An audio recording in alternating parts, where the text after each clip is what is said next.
Allez, c'est parti pour une petite correction. Donc, on est sur l'exercice matrice d'antériorité et réseau perte. Donc, on va faire ça relativement vite. Donc, on va remplir la matrice d'antériorité en vitesse. Donc, ça, normalement, ne devrait pas y avoir de problème. Donc, pouf, pouf, pouf. On a quoi? Oui, pour faire C, il faut qu'on ait fait B, E et H.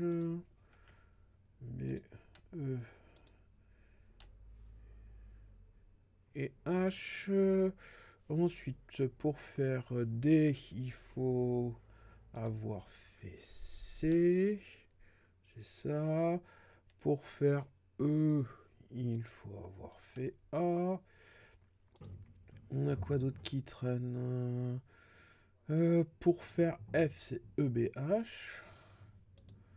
E, B et H. Pour faire G, c'est D et F. Et H, on n'a rien devant. Donc ensuite, on somme les antériorités.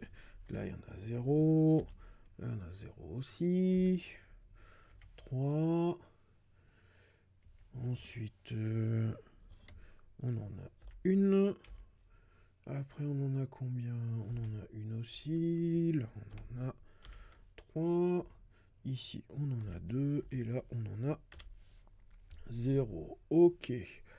On continue. Donc, ça, je passe relativement rapidement dessus. Donc, ça fait 1. 1. Là, ça fait 0.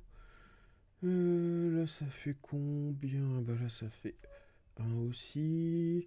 Et là, par contre, on reste à 2. Ok. Donc là, après, ça fait 0. Ici, ça fait 1. Et là, ça fait 0. Là, ça fait 2. Là, ça fait 0.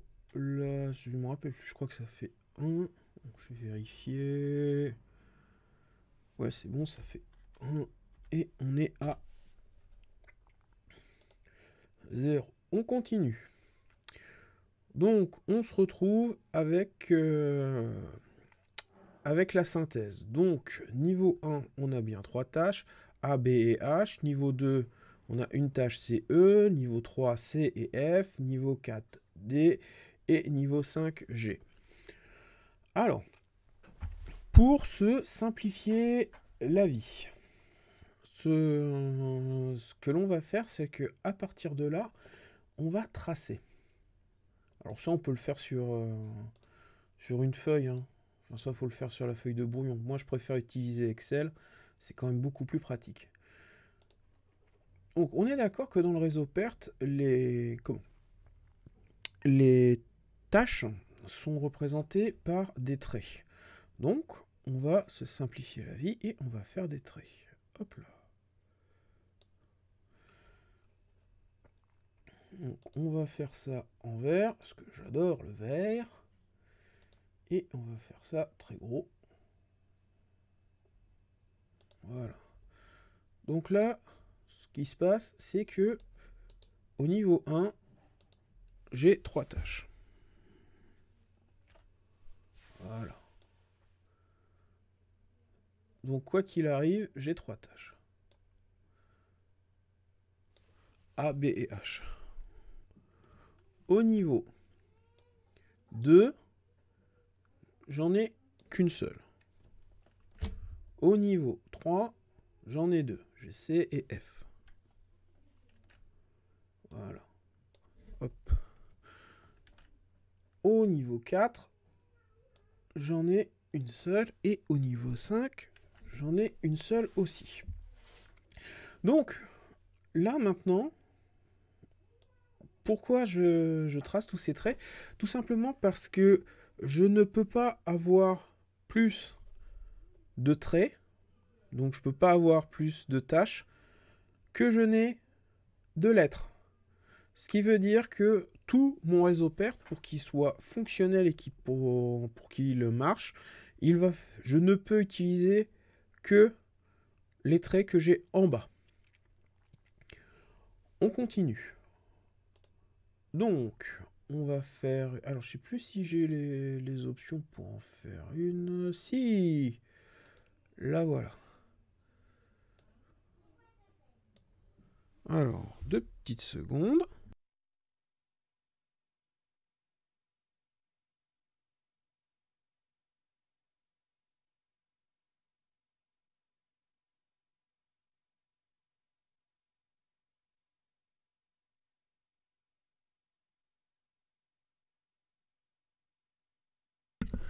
Me revoilà.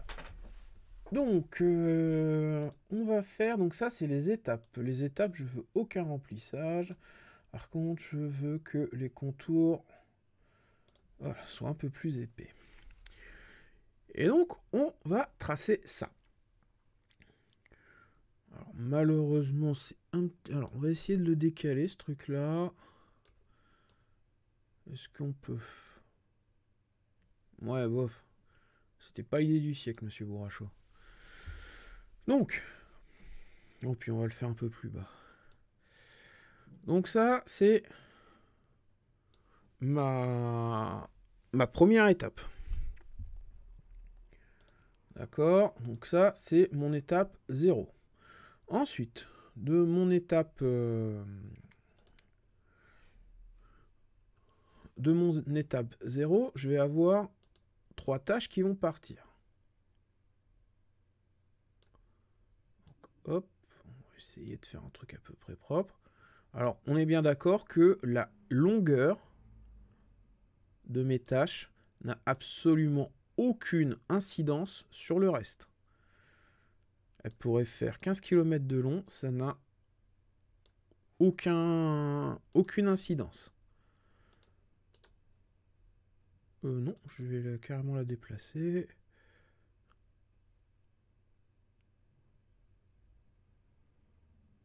Voilà. Hop là.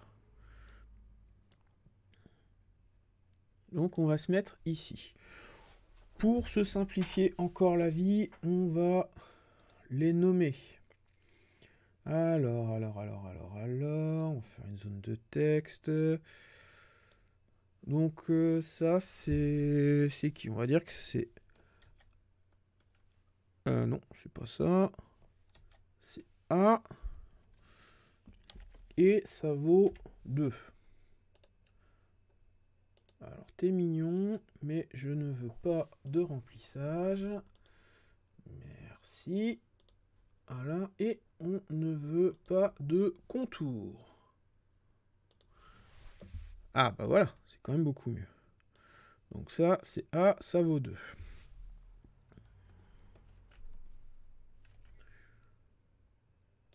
Là, on va mettre B. Et on va mettre donc ça, durée, c'est 1. Hop, et donc après j'ai H. J'ai la tâche H.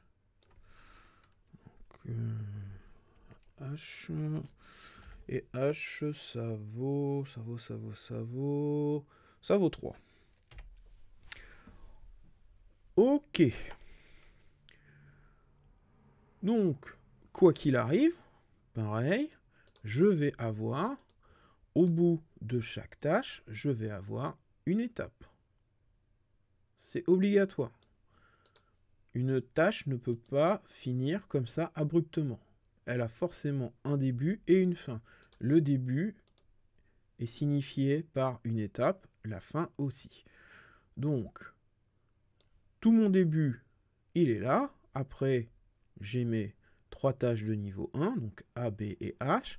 Et une fois que les tâches sont réalisées, j'ai mon étape de fin qui marque justement la fin des différentes tâches.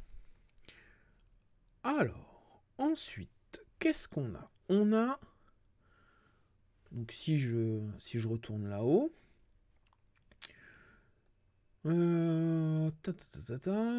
Donc après, on a directement après, on a la tâche E qui succède à la A.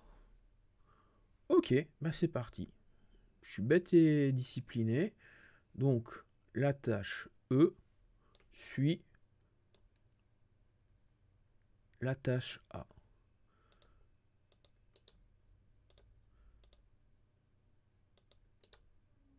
Oui, j'arrive pas à le copier. On va y arriver.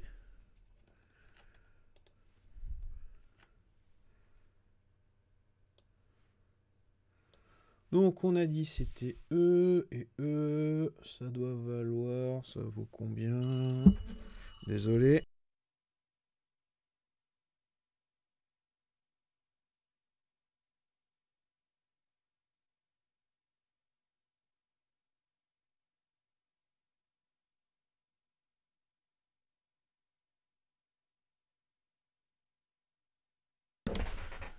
Désolé pour ce petit coup de téléphone. Donc ça c'est E. Et E, on a dit qu'il vaut 1. Je vérifie pour pas me planter. Oui, donc E, il vaut 1. Et donc on continue. Donc on a ça. Si la tâche E a un début, forcément la tâche E a aussi une fin. On continue comme ça. Alors, ensuite, j'ai les tâches C et F. Alors, C, c'est tout de suite... après, alors je regarde. Donc la tâche C, elle va dépendre de E, B et H. Et on a qui d'autre? On a la tâche F. F, F, F, E, B et H. Donc, en fait, les deux tâches suivantes, donc celle-là, C et F, dépendent à la fois de B, de E et de H. Ok. Donc, ce qu'on va faire, c'est qu'on va les déplacer juste après E.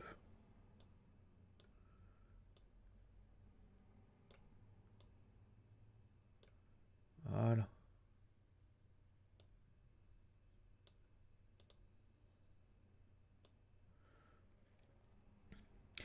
Alors, pourquoi est-ce que... Alors, déjà, avant de poser la question, je vais renommer... Enfin, je vais juste nommer mes tâches. Donc là, on va dire que... On va faire ça arbitrairement. Hein. On va dire que ça, c'est la tâche C. Et que juste en dessous, c'est sa copine. Donc la tâche F. La tâche F, F, elle a une durée de 2. F... elle a une durée de 2. Voilà. Alors, et bien sûr, il faut que si j'ai deux tâches, forcément, j'ai deux étapes finales. Hop.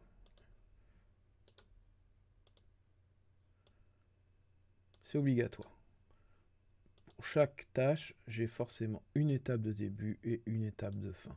Alors, maintenant, la question qu'on peut se poser, c'est pourquoi est-ce que C et F, pourquoi je ne les ai pas collés juste derrière B et H? Et bien tout simplement parce que lorsque je regarde mon tableau là, pour par exemple la tâche C, il est bien mis qu'il faut que j'ai fait E et B et H. Il faut que j'ai fini ces trois tâches avant de pouvoir attaquer la tâche C. Donc, je ne peux pas placer la tâche C, par exemple, juste après le B. Ça ne peut pas fonctionner puisque quoi qu'il arrive, d'après le tableau qu'on m'a donné, la tâche E doit être réalisée avant. Donc, si la tâche E doit être réalisée avant, à ce moment-là, la tâche C et la tâche F ne peuvent commencer que si et seulement si la tâche E est elle-même terminée. Donc, elle se raccroche à l'étape de fin de la tâche E. Il nous reste maintenant deux tâches à placer. Nous avons la tâche D. Pourquoi je la place directement là, moi? Oui, donc on a D et G. Alors, on commence par D. Alors, D, on retourne dans le petit tableau. D, elle est juste derrière la tâche C. Donc, on est bête et discipliné, toujours pareil. Donc ça, c'est juste derrière. Et donc ça, on a dit que c'était la tâche D.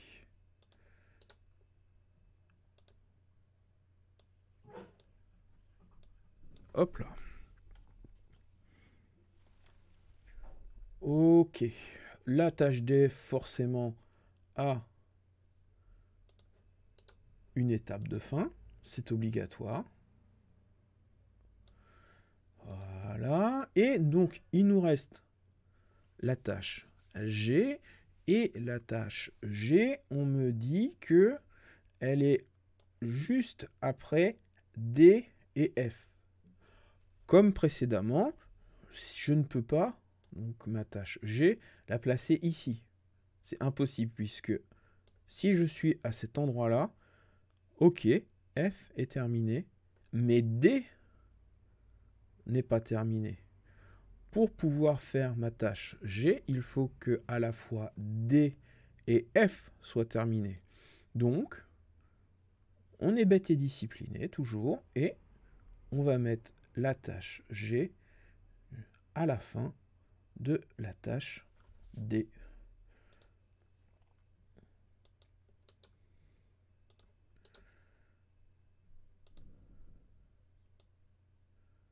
Voilà, donc là c'est G. Alors par contre je me suis peut-être planté sur les durées. G il fait 1, ok, mais D j'ai un doute. D, ah oui, voilà c'est ça. D en fait il fait 2. Ok, et donc bah, c'est toujours pareil. À la fin de G, il faut que j'ai une étape qui me dise ça y est, la tâche est terminée. Donc il faut bien faire la différence entre les ronds qui sont des étapes, donc qui marquent le début et la fin d'une tâche. Et donc voilà à quoi ça ressemble. Donc là, j'ai un réseau perte. Sauf que là, mon réseau perte, il est bancal. Pourquoi est-ce qu'il est bancal? Parce que on nous a dit, bah, par exemple, pour la tâche, je crois que c'est C et F, voilà, la tâche C et la tâche F, il faut que ça soit précédé par E, B et H. Et là, de ce que j'ai marqué, de ce que j'ai dessiné, je vois que la tâche C et F ne dépendent que de que de E. Ok, mais j'ai encore un autre problème, c'est que quoi qu'il arrive, je ne peux pas rajouter une tâche. J'ai utilisé toutes les tâches qui étaient à ma disposition. Je ne peux pas rajouter une tâche, par exemple une tâche I, ou M, O ou P. C'est pas possible puisque elle n'existe pas. C'est pour ça, pour éviter que mon réseau perte il soit bancal et pour qu'il représente au mieux la réalité, que on a ce qu'on appelle des tâches fictives. Donc, hop, la tâche fictive, elle est toujours représentée en pointillé. Voilà, donc on va lui mettre voilà, des petits pointillés comme ça. Ah, c'est plus lisible comme ça. Une tâche fictive se caractérise par le fait qu'elle n'a aucune durée et qu'elle n'a pas de nom.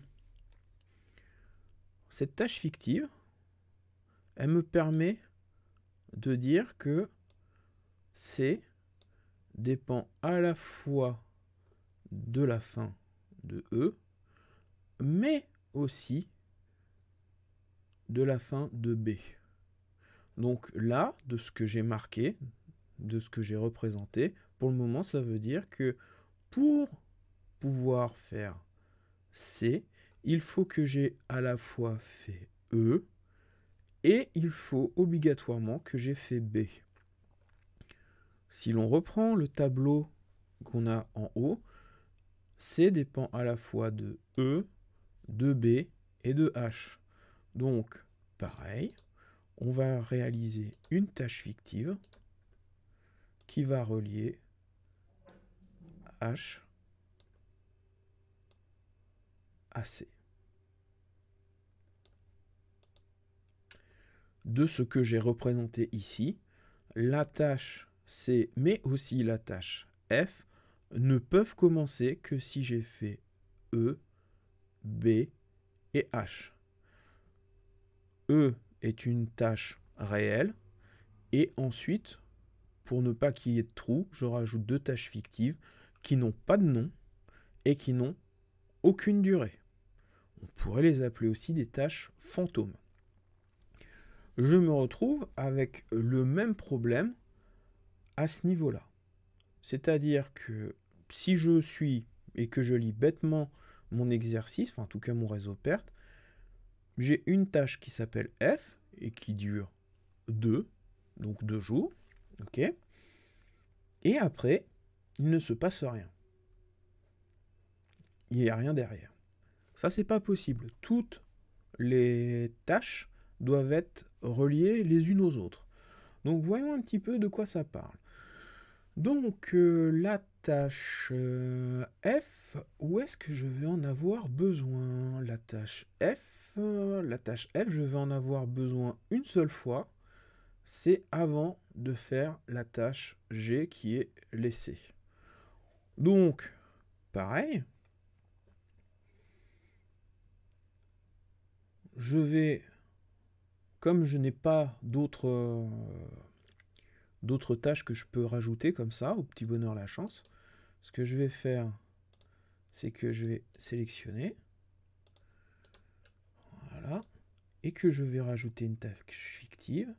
Cette tâche fictive, elle relie la fin de la tâche F au début de la tâche G. Et on retrouve exactement ce que l'on avait dans mon tableau. Si je veux pouvoir faire un G, il faut absolument que j'ai fait D et F. Pour faire ma tâche G, il faut absolument que j'ai fait D et F.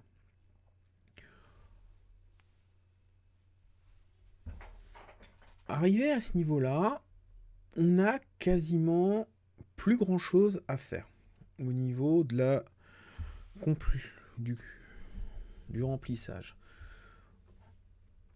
Alors, déjà, ce qu'on va faire, c'est que j'ai mes tâches qui sont nommées, pas de problème. Les tâches fictives, je m'en fiche qu'elles aient un nom ou pas, puisque de toute façon, elles n'existent pas, elles n'ont aucune durée. Par contre, ce qu'il va falloir que je fasse, c'est que je nomme mes différentes étapes. Alors, hop, on va faire une petite zone de texte. Et pour que ça soit bien lisible, on va mettre... on va l'appeler 1, ok, sauf que... Ah, je vais y arriver. Alors, hop, on va essayer de le mettre en bleu. Voilà. Et j'aimerais que ça soit... Donc, je veux que ça soit en bleu. Et je veux que ça soit un peu plus lisible. Voilà.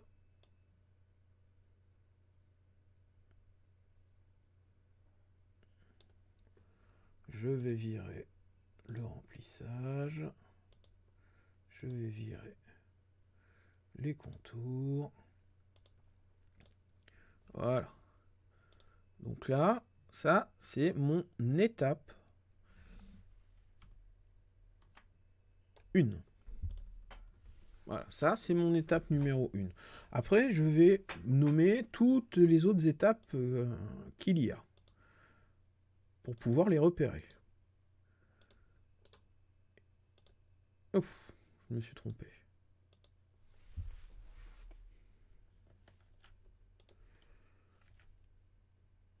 Je les renommerai après. Déjà, je vais remettre tous mes... Comment? Déjà, je vais mettre tous mes chiffres. Voilà.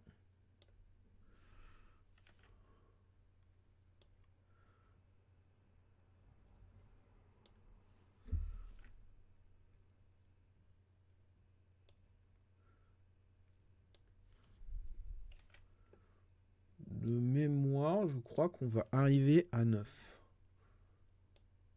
Ouf, là, si j'ai fait une bêtise. Voilà, c'est ça que je déplace.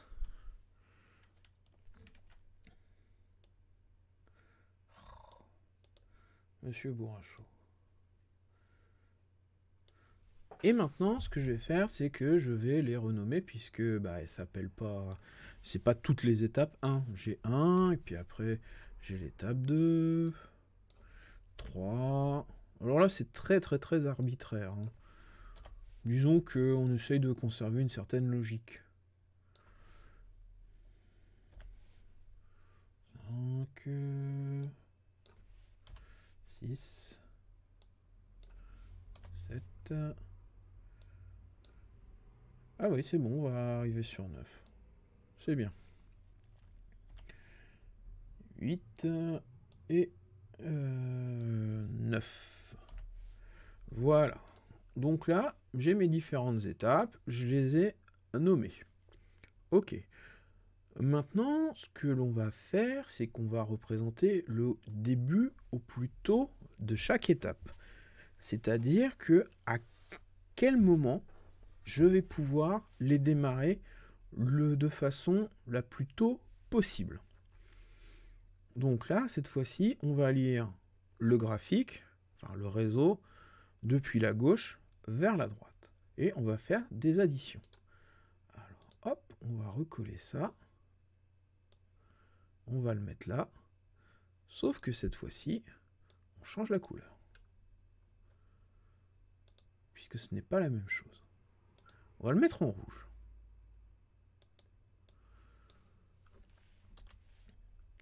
Pourquoi est-ce que je marque 0 de façon très arbitraire? Eh bien, tout simplement parce que je suis au départ.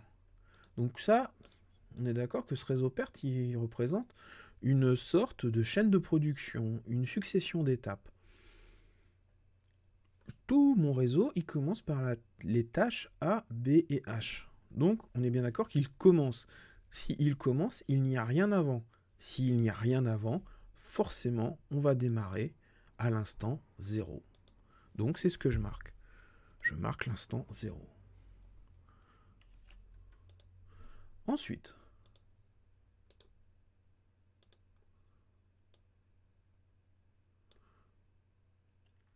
l'étape numéro 2. Elle commence une fois et seulement une fois que la tâche A est terminée. La tâche A dure 2 jours. Donc, je ne pourrai pas commencer l'étape numéro 2, voilà, avant 2 jours. Il en va de même pour l'étape numéro 3. Elle ne dépend pas du tout de A. Elle ne dépend que de B. B dure une journée, donc je mets 1. Et on continue comme ça. Là, pour le moment, c'est relativement facile. Et donc, H dure 3, donc je ne pourrais pas commencer avant 3 jours.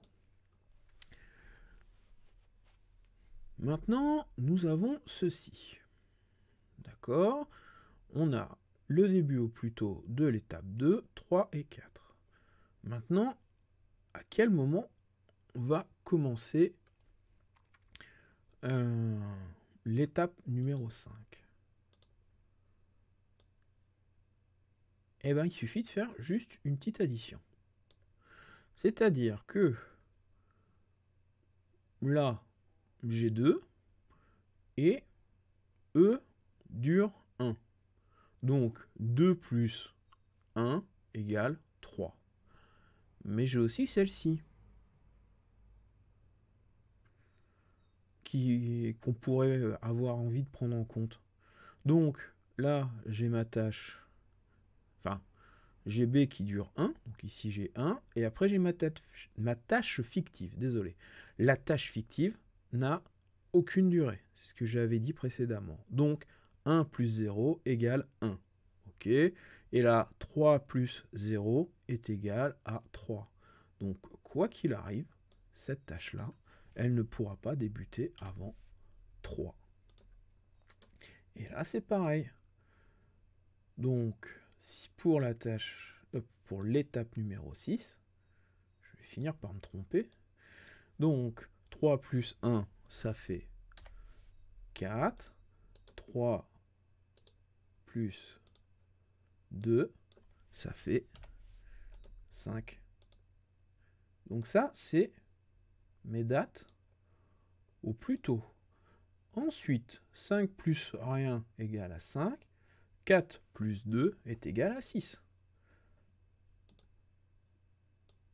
Donc, hop, on va marquer 6. 6 plus 1 est égal à 7.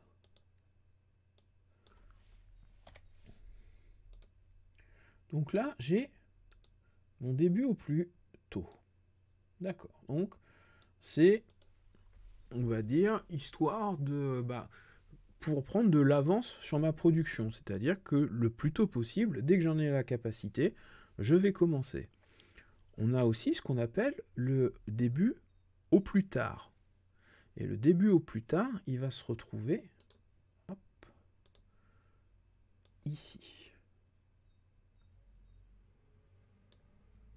Voilà. Alors, on va changer sa couleur.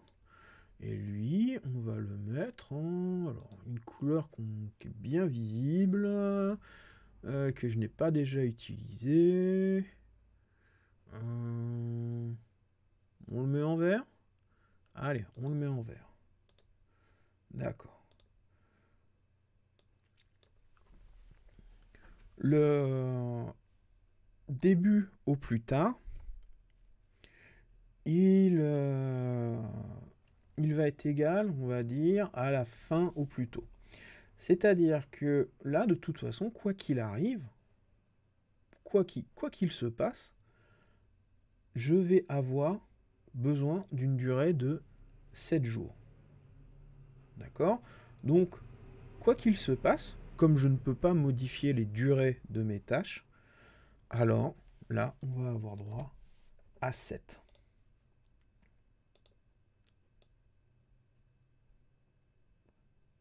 Voilà. Donc là, c'est équivalent. Puisque je suis au début. J'avais dit pour remplir les débuts au plus tôt qu'il fallait lire le graphique depuis la gauche vers la droite. Eh bien là, c'est l'inverse. On va partir de la droite et on va aller vers la gauche en remontant le fil. Donc, on recommence.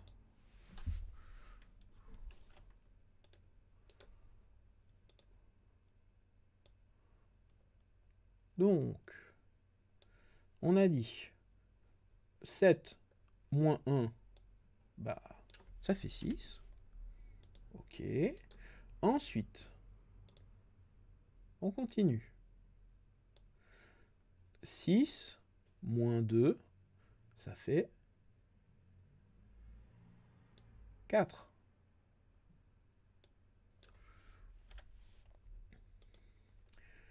Et là, 6 moins rien, ça fait bien 6. Puisque je rappelle, la tâche fictive n'a pas de durée.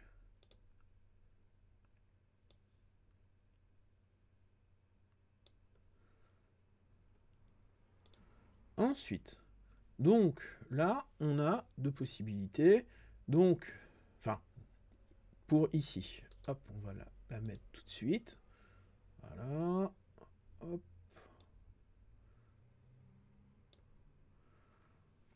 Donc,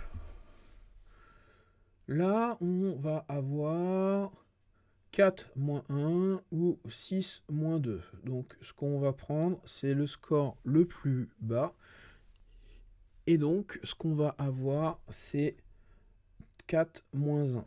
4 moins 1, ça fait 3, alors que 6 moins 2, ça fait 4. Donc ici, on va bien garder le 3.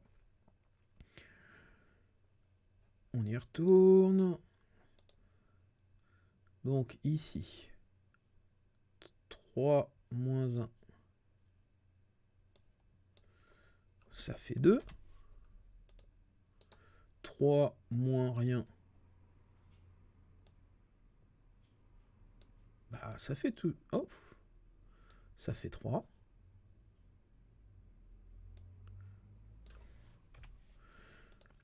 Et on a 3 moins rien, et bah ça fait aussi 3.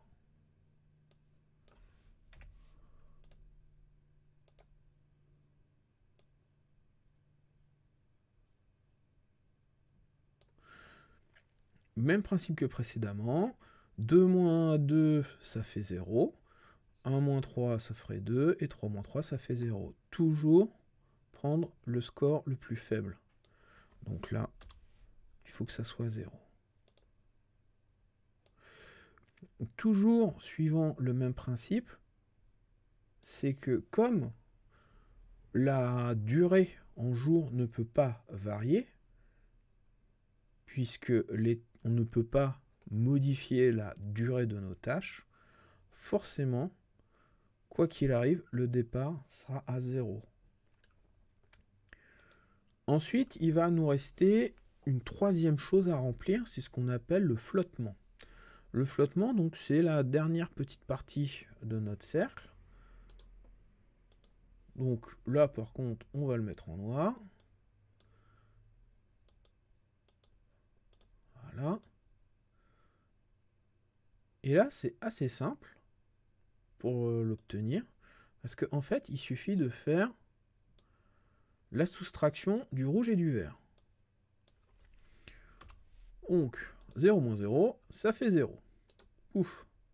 Ça, c'est bien pratique. Ah, zut, il va falloir que je le fasse autrement. 2 moins 2, bah, ça fait 0. Ok. Je vais sélectionner celui-là.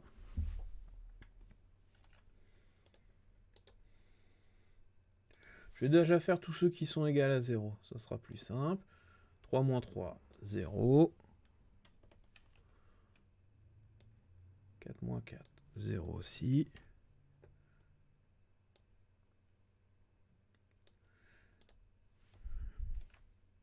Alors les couleurs, elles sont choisies de façon totalement arbitraire.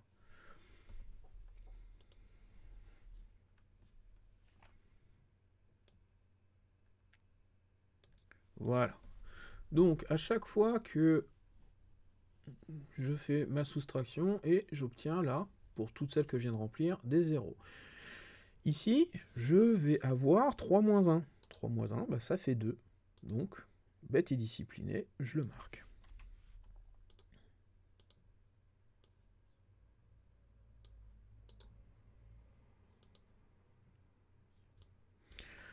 « 6 moins 5, ça fait 1.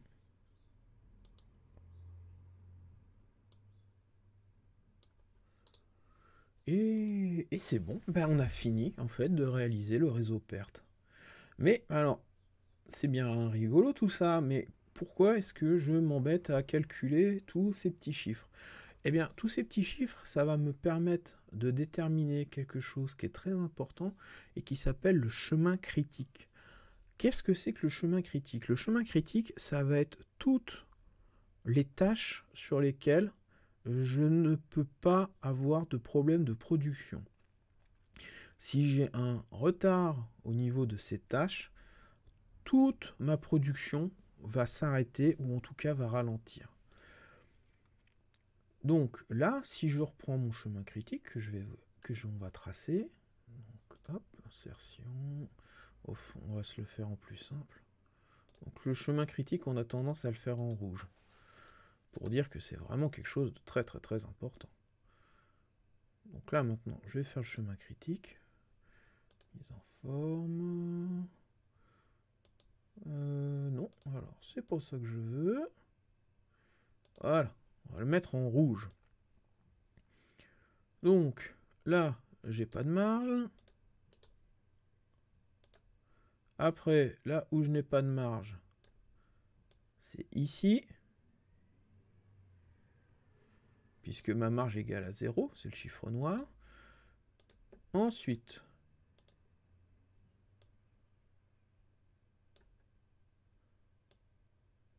ici, bon, on peut aussi surligner, hein, c'est pas...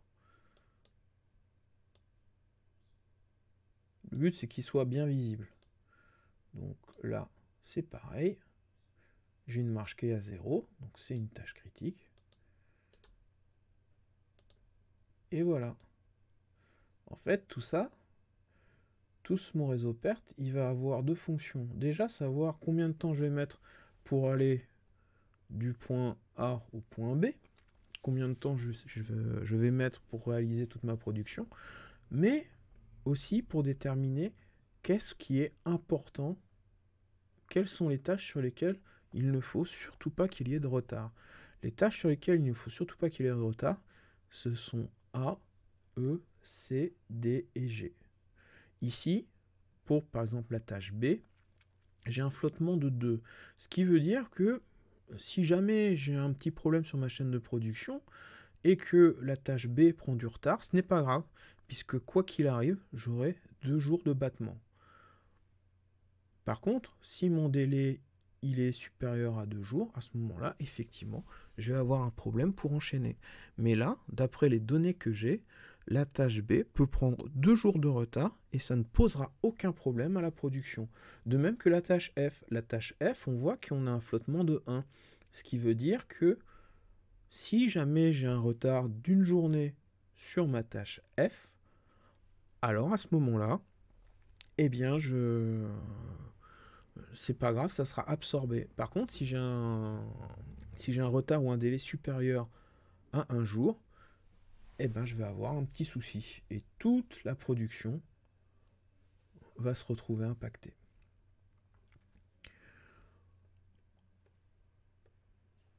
Donc voilà, grosso modo, la correction de l'exercice. Je ne... Comment je ne répondrai pas aux différentes questions qu'il y avait dans l'exercice, vocabulaire, étape, date et chemin critique.